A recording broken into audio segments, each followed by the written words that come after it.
Hello students, welcome to this new session of Python. In the last session we had studied something about regular expression, basically the use of question mark, greedy search and non-greedy search, or greedy approach and non-greedy approach. In this session we are going to learn something about CSV file. Now, what is CSV? The full form of CSV is comma separated values. Now, what are these files and what is the use of these files? Comma separated values basically are something like Excel files where we have data which is in the form of tabular form, basically two-dimensional data. And we want to transfer it from one place to the another. Yes, of course we can manage the data through the database, but generally when we want to transfer part of the data from one place to the other, then it can be stored into CSV and then the CSV file can be transferred to some other place. Now just we recollect few things first. Before few sessions, in one of the offline sessions, what we had done was we had studied how to read and write to a text file, .txt file. We made use of read line and all those methods. Now we are going to read and write data to CSV file. CSV file can be opened in Excel, it can be opened in Notepad. Basically it is two-dimensional tabular data which are separated by commas. Now before we start with the code, actually let me show you something. Let me open one Excel file. Now this file, this is the CSV file that I had already created.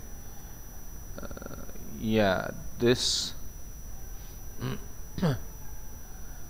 is the .xlsx file, that is the Excel file. As you can observe, it is storing some data about the books, and the data is in two-dimensional form. Now to make it simple, just let us try to remove some of the data from it. Let me delete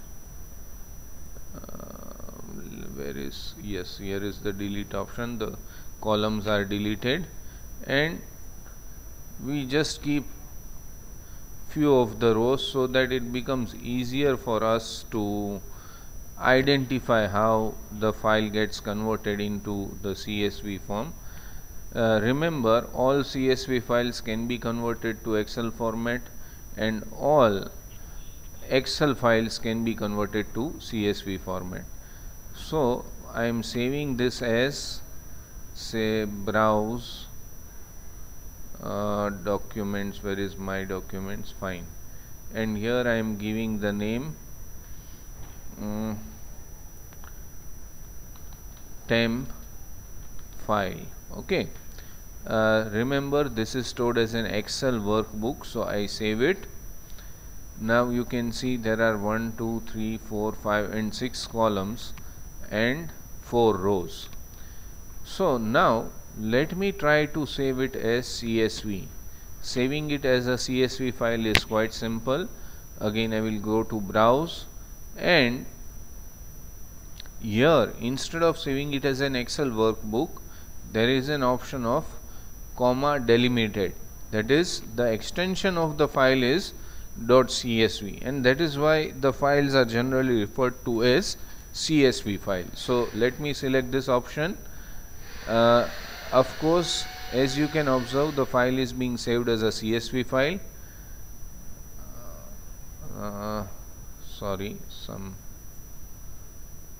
Fine. Now let me save it. It went inside, so yes.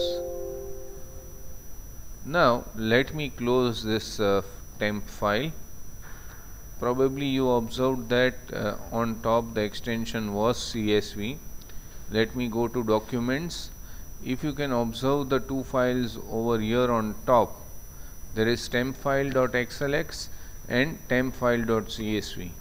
Now what is the advantage of CSV? Yes, you can open it with Notepad as well, and you will be able to see that there are number of columns and rows, as you can see over here. Because there were empty rows, that is why commas are coming over here, but ISBN number, class number, book number, accession number, and so on, these columns are there, and below it you have the data over here. Each value is basically, as you can observe, is separated by a comma. Because the values are separated by comma, the file name is comma separated values, or basically the file type is comma separated values. One of the common things that people used to do before a while, or right now also, all the contact numbers that are stored in your mobile can also be converted into a CSV file, specifically if you want to use that data somewhere else or in some other manner. So I hope you have understood what is CSV file. Now let us try to check the difference. This is the XLSX file. If I try to open with Notepad, what happens? You don't get the content in the correct way. That is the main difference as far as the CSV and the XLS file is concerned. The other way around, the CSV file can always be opened in an Excel sheet. Can you observe over here? We get the data in a normal Excel sheet. Of course, it will not be in formatted form because the formatting will be removed, but you get the basic data in a tabular form. So once again, whenever you have a tabular data and you want to convert it into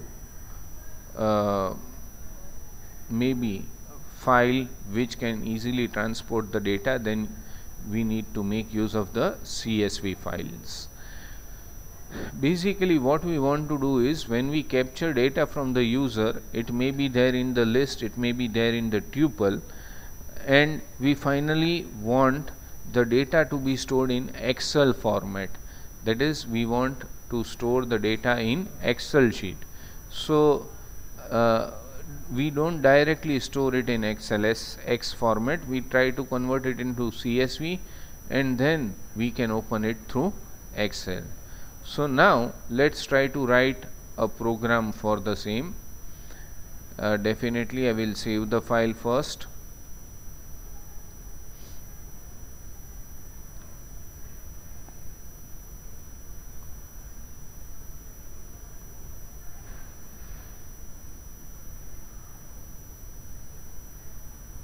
And Python programs, yes, let me give the name as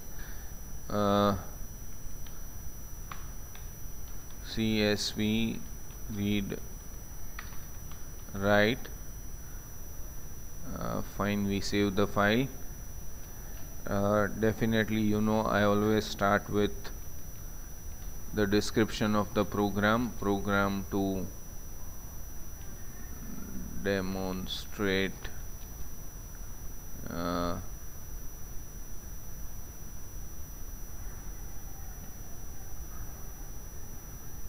program to demonstrate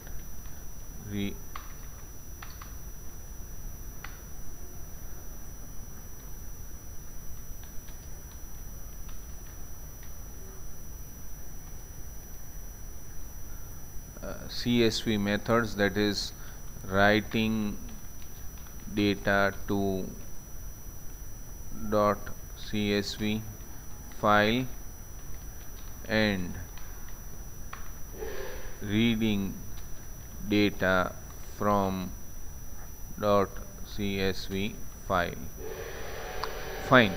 Now as you know, in the last few programs, when we were writing regular expressions, we were writing import RE because we were using the module RE. Now here we have to write the statement import CSV. because we are going to use methods and functions of the mostly the methods of the CSV module. Now what we do is, first we take some data which is there in the form of list. It can be also in the form of a tuple. Right now we take it in the form of a list. Say we are taking the students data, and because we are going to store it in the text form, I put single quotes. Okay, for numbers it will work, ABC. I am assuming that it is the ID and name of the student. Of course I am not putting the heading part. I can easily put the heading part. Say for example, here I can write number. Of course, because it is text, it has to be within single quotes, comma, name. So this gives little bit of a better idea about what we are doing, comma 2, comma we are putting any name for the student, that does not matter. We want to just check whether the data is going or is being stored in CSV file or not. So there you go, the list is complete. Now at present we do not have any CSV file in the current directory. We want to create a CSV file and then we want to write data to it. So we just print a message writing data to CSV file.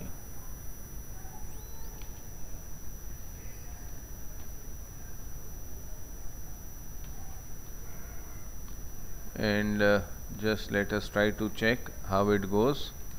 Fine.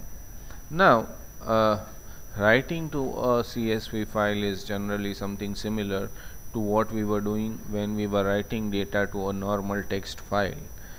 First we need to open the file in the write mode. So we write f is equal to open. The same open method is also there in the CSV module.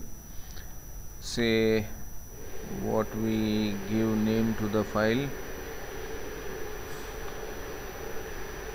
file1, and file1 dot c, that is good enough. We don't add anything to it, comma we open it in write mode.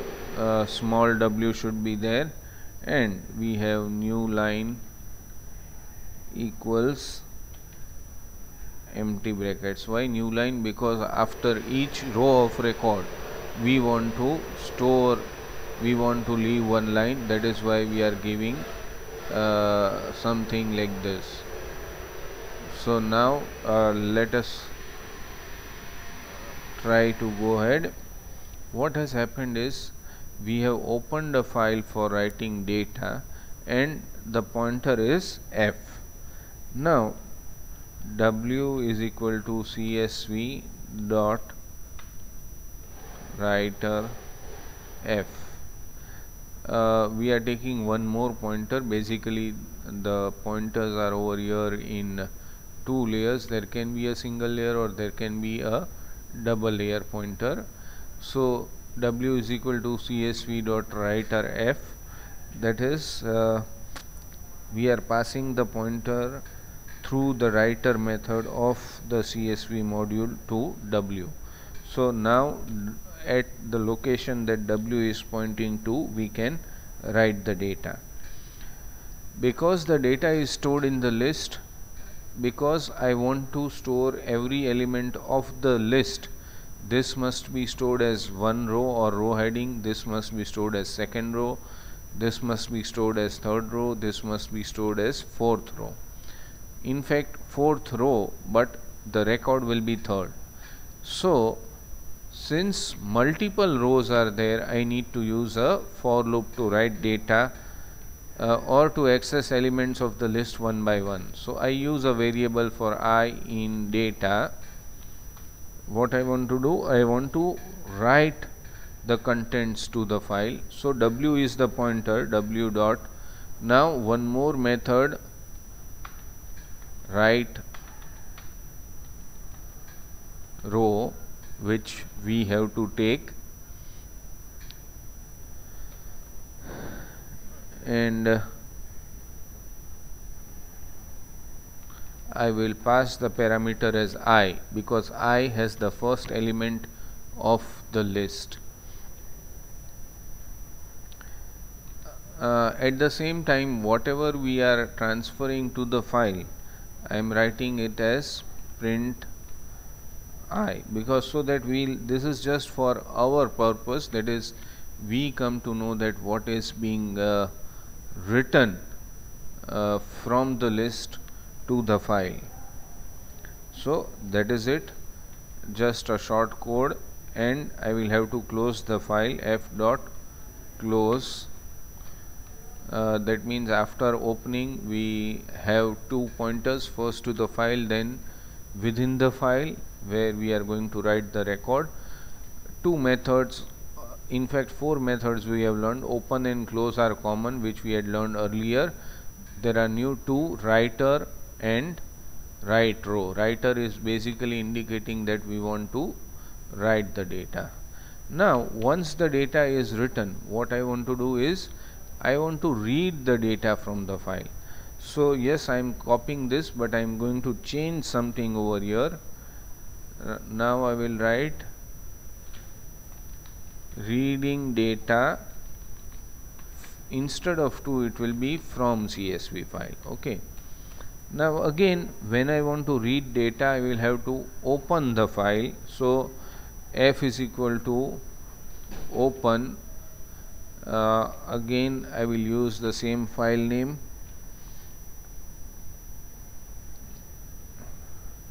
Sorry, I will have to use single quotes. File file1 comma, and this will be in read mode. Now this time I need not give new line, that means I need not have some enter after the line is read. Now we have taken a pointer which is pointing to the file, so same way here also we have to take a pointer. R is equal to CSV dot. Previously the method was writer, now the method will be reader, and yes, of course F, because that was the file pointer. Now what will happen, that R will keep on reading the contents of the file. So for I in R, again we are using a loop because we want to print the things line by line.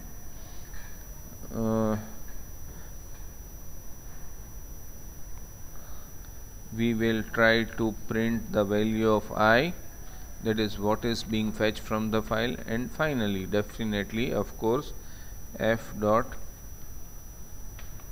close, that means we are closing the file. So that is it. For reading we need to learn only one method, that is reader, through which we are reading the contents from the file. So now let us try to execute this particular program, and there you go.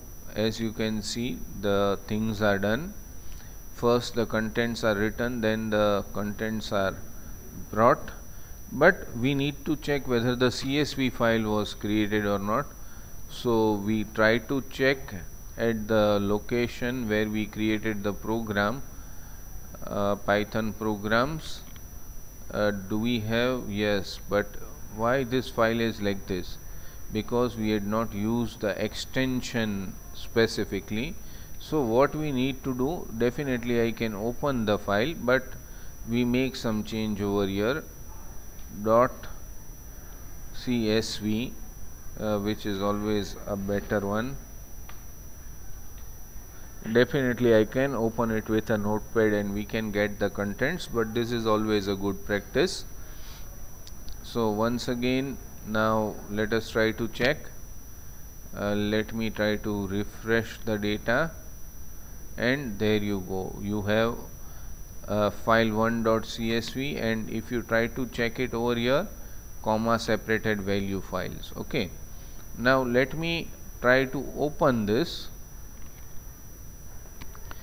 This is the data in Excel form, and you can save now the file as XLS. That can always be done. Say for example browse, and instead of comma separated values you can store it as an Excel workbook, so it will be stored as Excel workbook. We don't want to do that now, so this is just for your knowledge. And specifically many times when the amount of data is not large but it is large enough, then instead of managing the data just in variables, we do not store the data in the database, but we store the data in intermediate form, that is in CSV files or in Excel sheets, and that is how we try to manage the things. Okay, so I hope this is clear. Now just let us try to check whether we are able to open it with notepad or not. As you can see, we can definitely open it, and it is comma separated values. The same thing I can do for CSV file, open with notepad. The same contents are there for the .csv, but always a better practice is to give the extension when you are saving the file. So just let us have a quick recap of the program that we have written. When we are writing, we need writer and write row methods. When we are reading, we need reader method. Now what if I don't use the for loop and I try to directly print R? Okay, that is R is taking the contents and then reading. Let us try to check, and it reads the entire object, reading data from CSV file, and you can observe that it is the entire data object. That is why it is always a good practice that we print the values from the object, and then we'll try to get the output in the correct way. So that is all for this session. It's a simple concept, nothing much to do, but further where this is going to be useful, say for example we have learned already one module matplotlib through which we can draw graphs. Now there are multiple things that can be there. There can be data in Excel format. We want to read that data and we want to draw graphs for that. So there we can combine the use by combining the use of matplotlib and CSV.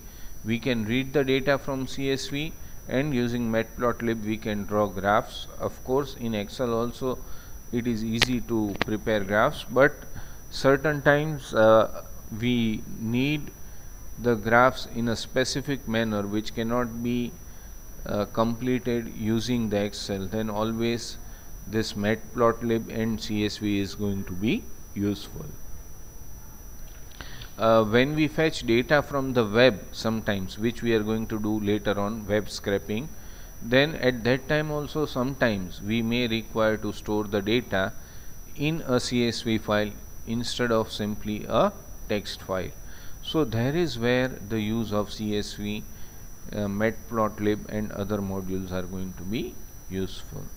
So that is all for this session. Thank you.